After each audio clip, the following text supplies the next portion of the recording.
প্রিয় দেশবাসী, আমরা আজ এক নতুন ইতিহাসের দোরগোড়ায় দাঁড়িয়ে আছি।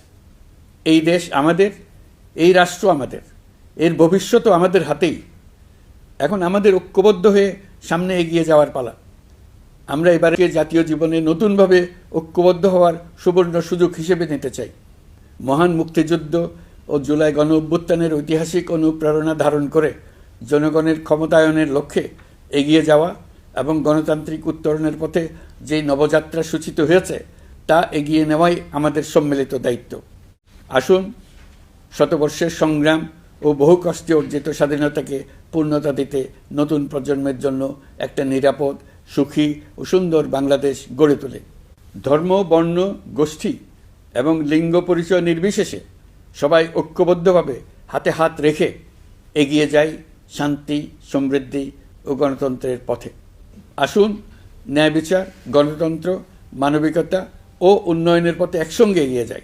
প্রিয় দেশবাসী, ইতিমধ্যে বেশ কিছু প্রাতিষ্ঠানিক ও কাঠামোগত সংস্কার সম্পন্ন করা হয়েছে।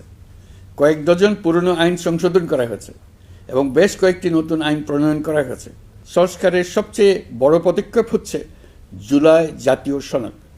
মৌলিক সাংবিধানিক সংস্কার নিশ্চিত করার জন্য এটি আদেশ আকারে জারি করা হয়েছে।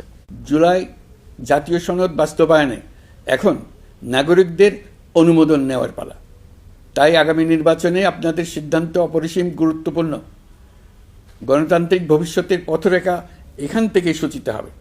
আগামী সংসদ নির্বাচনের সময় একই সঙ্গে জুলাই জাতীয় সনদের উপর গণভোট অনুষ্ঠিত হবে। এই গণভোটে আপনারা হ্যাঁ না ভোটের মাধ্যমে সংস্কারের পক্ষে বা বিপক্ষে মতামত দিন। নির্বাচন কমিশন ইতিমধ্যে নির্বাচনের তফসিল ঘোষণা করেছে। আগামী 12ই ফেব্রুয়ারি সাধারণ নির্বাচন ও গণভোট অনুষ্ঠিত হবে। এই লক্ষ্যে যাবতীয় প্রস্তুতি চূড়ান্ত করা হয়েছে। সরকার নির্বাচন কমিশনকে সর্বাত্মক সহযোগিতা দিয়ে যাচ্ছে। প্রিয় দেশবাসী, এবারের নির্বাচন ও গণভোট বাংলাদেশের ভবিষ্যৎ পথরেখা নির্ধারণের এক ঐতিহাসিক মুহূর্ত। আমরা কোন ধরনের রাষ্ট্র প্রত্যাশা করি তা নির্ভর করবে গণভোটের ফলাফলের উপরে। এই ভোটের মাধ্যমে ঠিক হবে নতুন বাংলাদেশের চরিত্র, কাঠামো ও অগ্রযাত্রার গতিপথ। আমরা চাই এই নির্বাচন হোক সত্যিকার অর্থে উৎসবমুখর, অংশগ্রহণমূলক, শান্তিপূর্ণ এবং সর্বোপরি সুষ্ঠু। নির্বাচনকে ঘিরে নিরাপত্তা, প্রশাসনিক প্রস্তুতি, প্রযুক্তিগত সহায়তা এবং পর্যবেক্ষণের প্রতিটি ধাপকে আমরা অত্যন্ত গুরুত্বের সঙ্গে বিবেচনা করছি। একটি গ্রহণযোগ্য নির্বাচন আয়োজনের জন্য প্রয়োজনীয় সব ব্যবস্থা গ্রহণে আমরা প্রতিশ্রুতিবদ্ধ।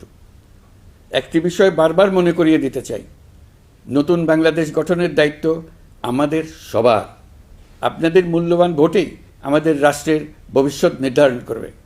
তাই ভোটকে শুধু কাগজে একটা সিল মারার আনুষ্ঠানিকতা হিসেবে দেখলে হবে না, বরং এটি হবে নতুন রাষ্ট্র বিনির্মাণে আপনার সক্রিয় অংশগ্রহণ, গণতান্ত্রিক অধিকার চর্চা এবং দেশকে এগিয়ে নিতে সরাসরি অবদান। দেশের মালিকানা আপনাদের হাতে, আর সেই মালিকানারই স্বাক্ষর আপনার ভোট। এই নির্বাচনের গ্রহণযোগ্যতা ও পবিত্রতা রক্ষার জন্য রাজনৈতিক নেতৃত্বের ভূমিকা অপরিসীম। আমি দেশের প্রতিটি রাজনৈতিক দলের নেতৃবৃন্দের প্রতি উন্মুক্ত আহ্বান জানাচ্ছি, আপনারা একে অপরকে প্রতিযোগী হিসেবে দেখবেন, কখনো শত্রু হিসেবে দেখবেন না। নির্বাচনের মাঠে এমন একটি সুষ্ঠু, গ্রহণযোগ্য, শান্তিপূর্ণ পরিবেশ তৈরি করুন যাতে দেশের মানুষ গণতান্ত্রিক প্রক্রিয়ার প্রতি আরও আত্মবিশ্বাসী হয়ে ওঠেন। যারা ভোট বাক্স ডাকাতি করবে তারা দেশের মানুষের স্বাধীনতা হরণকারী, তারা নাগরিকদের দুশ্মন। তাদের থেকে নাগরিকদের রক্ষা করা আমাদের সবার অবশ্য কর্তব্য। ভোট জনগণের ভবিষ্যৎ রচনার অক্ষর। ভোট বাক্সে ভোট জমা দিতে না পারলে কাঙ্ক্ষিত ভবিষ্যৎ আর রচনা করা যাবে না। আপনার ভোট আপনি সযত্নে ভোট বাক্সে দিয়ে আসুন। কেউ বাধা সৃষ্টি করলে তাকে সুশৃঙ্খলভাবে প্রতিহত করুন। আইনশৃঙ্খলা বাহিনীর সহযোগিতা নিন। ভোটের উপর নির্ভর করছে আপনার আমার সবার ভবিষ্যৎ, আপনার আমার সন্তানের ভবিষ্যৎ। যোগ্য লোককে ভোট দেন, জাতির ভবিষ্যৎ নিশ্চিত করুন। মনে রাখবেন, ভোট রক্ষা করা দেশ রক্ষা করার সমান দায়িত্ব। ভোট রক্ষা করুন, দেশকে রক্ষা করুন। ভোট দেশকে এগিয়ে নিয়ে যাওয়ার গাড়ির চাকা। এই চাকা কাউকে চুরি করতে দেবেন না। আসন্ন জাতীয় নির্বাচন ও গণভোটকে সামনে রেখে প্রশাসনকে আরও কার্যকর, নিরপেক্ষ ও নির্বাচনী পরিবেশের উপযোগী করতে সরকার মাঠ প্রশাসন ও পুলিশ প্রশাসনে বেশ কিছু রদবদল করেছে। এই পরিবর্তনগুলো কারো প্রতি অনুরাগ বা বিরাগ প্রসূত নয়।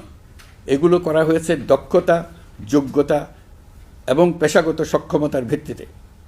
আমাদের লক্ষ্য একটাই, দেশের প্রতিটি ভোটার যেন ভোট দিতে পারেন নিরাপদ পরিবেশে, ভয়মুক্ত মনে এবং সর্বোচ্চ স্বাধীনতায়। নির্বাচন কমিশন যদি মনে করে আরও কোনো পদক্ষেপ প্রয়োজন, তা কমিশন অবশ্যই গ্রহণ করবে। প্রিয় দেশবাসী, জুলাই সনদ জাতির ভবিষ্যৎ পথযাত্রার একটি ঐতিহাসিক দলিল।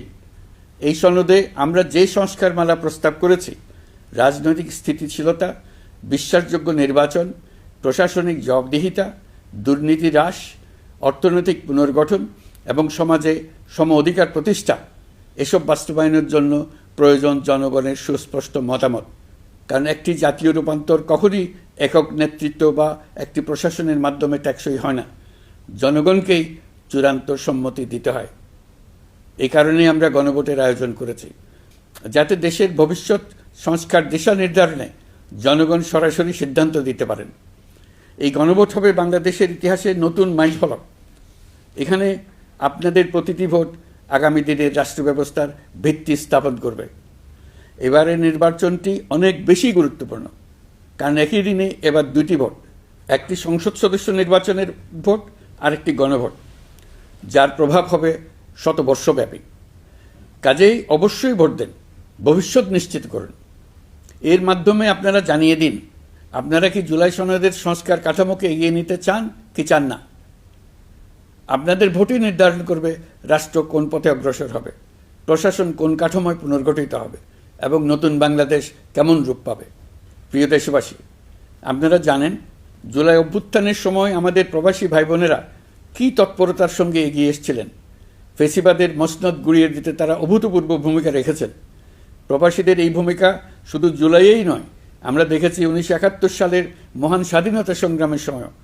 কিন্তু পরিতাপের বিষয় হচ্ছে, আমাদের এই প্রবাসী ভাই বোনেরা কখনোই ভোটাধিকার পাননি। অন্তর্বর্তীকালীন সরকারের সক্রিয় উদ্যোগের ফলে প্রথমবারের মতো লাখ লাখ প্রবাসী এবার পোস্টাল ব্যালটের মাধ্যমে ভোট দিতে যাচ্ছেন। এর ফলে প্রবাসীরা অত্যন্ত আনন্দিত, আমরাও আনন্দিত। একই সঙ্গে অনেক প্রবাসী নানা জটিলতায় উদ্যোগে সামিল হতে না পেরে ব্যথিত। আপনাদের আবেগের প্রতি আমরা শ্রদ্ধা রেখে বলছি, এবারের যে ধারা শুরু হলো তা ভবিষ্যতে থামবে না। আগামীতে আপনারা সবাই এই প্রক্রিয়ায় সামিল হতে পারবেন। প্রিয় দেশবাসী, আজ আমি আপনাদের সামনে আমাদের রাষ্ট্রের ন্যায় বিচার, আইন শৃঙ্খলা ও মানবাধিকার পরিস্থিতির বিষয়ে কিছু গুরুত্বপূর্ণ অগ্রগতি তুলে ধরতে চাই।